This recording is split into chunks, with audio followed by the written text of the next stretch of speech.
AP deputy CM ఆఫీసులో భద్రతా వైఫల్యంపై ప్రభుత్వం చర్యలు చేపట్టింది. భద్రతా విభాగం నుంచి 5గురిని ప్రభుత్వం వెనక్కి పంపింది.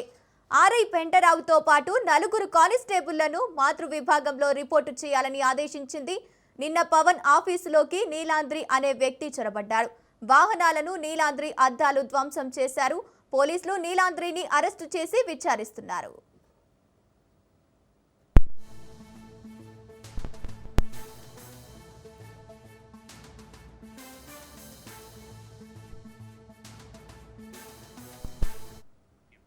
ఏపీ డిప్యూటీ సీఎం పవన్ ఆఫీసులో భద్రతా వైఫల్యంపై ప్రభుత్వం చర్యలు చేపట్టింది.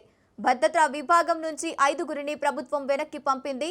ఆర్ఐ పెంటరావుతో పాటు 4 కానిస్టేబుళ్లను మాతృ విభాగంలో రిపోర్టు చేయాలని ఉద్దేశించింది. నిన్న పవన్ ఆఫీసులోకి నీలాంద్రి అనే వ్యక్తి చొరబడ్డారు. వాహనాలను నీలాంద్రి అద్దాలు ధ్వంసం చేశారు. పోలీసులు నీలాంద్రిని అరెస్టు చేసి విచారిస్తున్నారు. రైట్, ఇక ఇదే అంశానికి సంబంధించి పూర్తి అప్డేట్స్ మా ప్రతినిధి రమేష్ అందిస్తారు. రమేష్, చెప్పండి.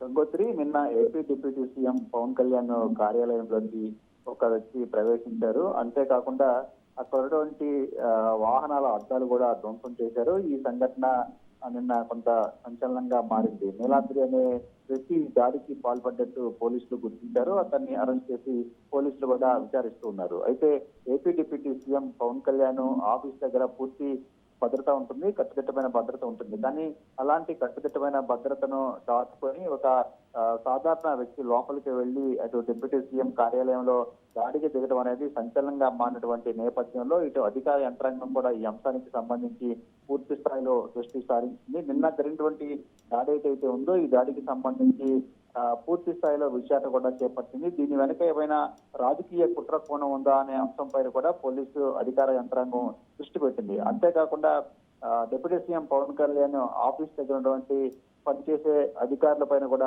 చర్యలు తీసుకోవడం జరిగింది. ఆర్ఐ పెంటారావుతో పాటు 4 కానిస్టేబుల్ పైన ఇటు అధికారులు చర్యలు తీసుకున్నారు. వారిని సరెండర్ చేసినటువంటి పరిస్థితి కూడా ఉంది. మాతృశాఖలో రిపోర్ట్ చేయాలని ఆదేశించినటువంటి పరిస్థితి కూడా ఉంది. సాధారణంగా deputy CM Pawan Kalyan office దగ్గర పూర్తి స్థాయిలో భద్రత ఉంటుంది. ఆ భద్రతా వలయాన్ని దాటుకొని ఇతరులు ఎవరైనా లోపలికి వెళ్లే అవకాశం లేదు. ఒకవేళ ఎవరైనా లోపలికి వెళ్లాలంటే అక్కడ ఖచ్చితంగా లోపల నుంచి పర్మిషన్ ఉంటుంది. ఆ తర్వాత అన్ని రకాలుగా చెక్ చేసిన తర్వాత మాత్రమే లోపలికి పంపించడం జరుగుతుంది. పార్టీకి సంబంధించిన కార్యకర్తలైనా నేతలైనా ఎవరైనా పార్టీ కార్యాలయంలోకి వెళ్లాలన్నా, జనసేన అధినేతను కలవాలన్నా, లేదంటే ఆ పార్టీ ముఖ్య నేతలను కలవాలన్నా ఖచ్చితంగా సెక్యూరిటీ దగ్గర పూర్తి స్థాయి సమాచారాన్ని ఇవ్వాలి. సెక్యూరిటీ పంపించిన తర్వాత లోపలికి వెళ్లాల్సి ఉంటుంది. కానీ అంత కట్టుదిట్టమైనటువంటి భద్రత ఉన్న దగ్గర ఒక సాధారణ వ్యక్తి లోపలికి వెళ్ళటం, విధ్వంసానికి పాల్పడటం ఏదైతే ఉందో ఇది కొంత భద్రతా వైఫల్యంగానే అధికారులు కూడా, ఉన్నతాధికారులు కూడా భావిస్తూ ఉన్నారు. అందులో భాగంగానే అక్కడ పనిచేసినటువంటి 4 అధికారులను మాతృశాఖకు రిపోర్ట్ చేయాలంటూ కూడా ఆదేశించడం జరిగింది. గంగోత్రి.